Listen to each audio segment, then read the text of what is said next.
낮은 겨울 햇빛이 병원 입구 바닥에 길게 드리워지고 있었습니다.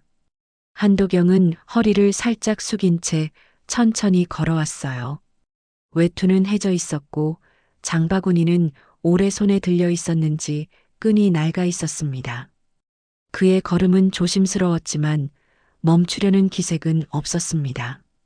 간호사 은지는 접수 창구 근처에서 그 모습을 곁눈질로 바라보았어요. 노인의 표정은 아프다기보다는 오래 참고 견딘 사람의 표정처럼 차분했습니다. 의자에 앉은 도경은 숨을 한번 가다듬은 뒤 장바구니를 꼭 붙잡았습니다. 어르신, 어디 불편하세요? 허리가 좀 오래 써서 그런가 봅니다. 은지는 천천히 고개를 끄덕였어요. 그의 말투는 느리고 힘이 없었지만 어디에도 불만이나 불안은 묻지 않았습니다. 은지는 휠체어를 가져와 조심스럽게 그의 팔을 받쳤습니다. 도경의 손등에는 굳은 살이 깊게 잡혀 있었고 손마디는 굽어 있었습니다. 오래 땅을 만지고 살아온 사람의 손이었습니다. 병원 복도에는 발걸음 소리가 잔잔하게 이어졌습니다. 은지는 그 소리를 들으며 이 노인이 단순히 나이 든 환자만은 아니라는 느낌을 어렴풋이 받았습니다. 은지는 도경의 장바구니를 정리하기 위해 병상 옆 테이블로 옮겼습니다. 장바구니 속에는 손수건, 약봉지, 오래된 통장 지갑 등이 차곡하게 들어 있었어요. 지갑은 가죽이 다 닳아 가장자리가 꺾여 있었고 손때가 깊게 베어 있었습니다. 은지는 단순히 정리하려는 마음으로 그것을 집어들었습니다. 그러나 지갑이 스르르 열리며 안에 있던 돈다발이 바닥 위로 흘러내렸습니다. 묶음이 된 지폐, 구겨진 지폐, 작은 메모가 함께 떨어져 조용한 병실 바닥에 펼쳐졌습니다. 은지는 손을 멈춘 채 눈을 크게 뜨고 바닥을 내려다보았어요. 어르신 이렇게 들고 다니시면 위험해요. 내가 쓸 때가 아니라 남길 때가 있어서 그래. 도경의 말투는 변명도 과장도 없었습니다. 그저 필요한 말을 필요한 만큼만 건네는 사람의 말이었어요. 복도 너머로 지나가던 다른 간호사 2명은 바닥에 펼쳐진 돈을 보고 서로 눈빛을 나누었습니다. 그들의 시선에는 놀람과 호기심 그리고 빠르게 확장되는 추측이 섞여 있었어요. 은지는 서둘러 돈과 메모를 모아 지갑 속으로 다시 넣었습니다. 손끝에는 여전히 떨림이 남아 있었지만 표정은 조용히 가라앉아 있었습니다. 그리고 그녀는 본능적으로 깨달았습니다. 이 노인이 품고 있던 것은 돈 자체가 아니라 오래 묵은 사연이라는 것을. 병원 복도에서는 작은 소문이 빠르게 번져갔습니다.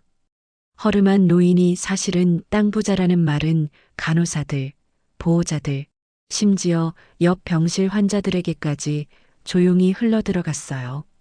누군가는 놀란 표정을 지었고 누군가는 믿기 어렵다는 듯 고개를 갸웃했습니다.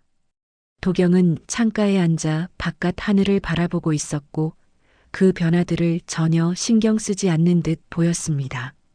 하지만 은지는 주변 공기의 미세한 변화, 태도의 변화를 명확히 느끼고 있었어요. 조용했던 병실은 어느 순간부터 보이지 않는 관심과 속삭임으로 가득 차 있었습니다. 그날 오후 꽃바구니를 든 박 소장이 병실 문 앞에 나타났습니다. 오랜만입니다, 어르신. 몸은 좀 어떠십니까? 그저 세월 따라가는 대로지요. 박 소장은 환한 웃음을 지었지만 눈빛은 계산적으로 도경의 상태를 후쳤습니다. 그는 의자에 앉아 안부를 나누는 척하며 결국 땅 이야기를 꺼냈습니다. 병실 공기는 순간적으로 묵직해졌어요. 도경은 대답을 길게 하지 않았지만 분명한 거리감을 유지했습니다. 은지는 그 짧은 말과 눈빛 속에서 두 사람의 관계가 오래전부터 얽혀 있었다는 것을 알게 되었어요. 박 소장은 미소를 유지한 채 자리에서 일어났지만 그의 발걸음에는 집요함이 남아 있었습니다. 그가 떠난 뒤에도 병실엔 묵은 이야기의 냄새가 가만히 남아 있었습니다. 해가 기울 무렵 병실 안은 노을빛으로 물들고 있었습니다. 은지는 도경의 약을 정리하며 조용한 숨소리까지 귀 기울였습니다. 도경은 창가에 앉아 손등에 굳은 살을 바라보고 있었어요. 그 손은 오랜 세월을 땅과 함께 살아온 사람의 기록을 그대로 품고 있었습니다. 은지는 말없이 곁에 다가섰고 두 사람 사이에는 불필요한 말이 없었습니다. 얼마의 시간이 흐른 뒤 도경은 조심스럽게 외투 안쪽에서 한 봉투를 꺼냈습니다. 이건 내가 오래 품고 있던 겁니다. 어르신, 저에게 주시는 건가요? 예. 누구에게 맡길지 오래 고민했소. 은지는 봉투를 두 손으로 받았습니다. 봉투는 가장자리가 달아 있었고 손때가 진하게 베어 있었습니다. 그 속에 담긴 건 단순한 종이 몇 장이 아니라 한 사람이 살아온 삶의 방향이었습니다. 도경의 눈빛은 흔들리지 않았고 은지는 그 눈빛에서 깊은 정리를 보았습니다. 말로 설명할 수 없는 신뢰가 조용히 건네진 순간이었어요. 은지는 입술을 떼지 않았지만 이미 대답은 전해진 상태였습니다. 그들은 한참을 말 없이 앉아 있었습니다.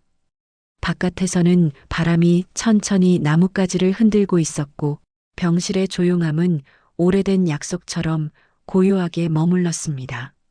아침 햇빛이 병원 복도를 부드럽게 비추고 있었습니다. 은지는 퇴원 수속을 도와주며 도경의 장바구니를 다시 손에 쥐어주었습니다. 장바구니는 여전히 낡았지만 은지는 그것이 더 이상 가벼워 보이지 않는다고 느꼈습니다. 사회복지 담당자와 재단 직원은 마지막 서류를 확인했고 도장은 차분하게 한번 찍혔습니다. 그 동작에는 과장도 망설임도 없었어요. 오랜 시간 마음속에서 끝까지 붙잡아온 결심이 조용히 완성되는 순간이었습니다. 어르신, 천천히 걸으세요. 그래요. 천천히 가면 됩니다. 은지는 문 앞까지 그를 배웅했습니다. 도경은 외투깃을 고쳐 세우고 천천히 몇 걸음씩 내디뎠습니다. 그의 걸음은 여전히 느렸지만 한 발 한 발이 분명했습니다.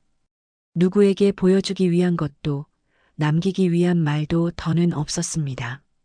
문을 나서는 순간 은지는 그 등에서 긴 세월을 함께 버텨온 사람의 무게를 보았습니다. 밖의 바람은 차갑지 않았고 노을은 천천히 하늘을 물들이고 있었어요. 은지는 아주 오래 기억할 거라는 걸 알았습니다. 겉모습으로는 알 수 없던 한 사람의 삶과 그 삶이 남긴 조용한 흔적을